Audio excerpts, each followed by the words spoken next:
Obrigada, Presidenta. En primeiro lugar, expresar a nosa solidariedade coas vítimas dos incendios forestais. En segundo lugar, na Galiza sinalamos o abandono do medio rural que provocan as políticas agrarias como unha das principais causas de avanzo dos incendios, que se agrava coas alteracións climáticas. Señor Comisario, nós achamos que Europa ten que facer moito máis. Deixamos aquí algunhas ideas para outra política para combater os fogos forestais. En primeiro lugar, apoio decidido ás exploracións agrícolas actuais e a instalación de persoas agricultoras en todo o territorio.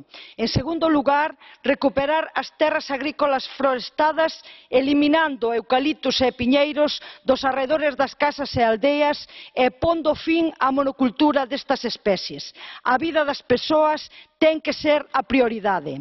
En terceiro lugar, queremos apoio económico para recuperar as florestas autóctonas e para introducir nos montes rebaños de ovellas, cabras ou vacas. O servizo de extinción de incendios debe ser totalmente público e há que dignificar a profesión de bombeiros e bombeiras. Obrigada.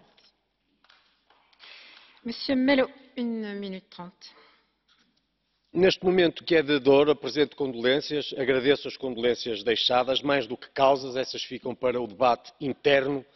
Peço-lhes que percebam as consequências. Falar destes incêndios em Portugal, como em Espanha, mas em Portugal, é falar de vida.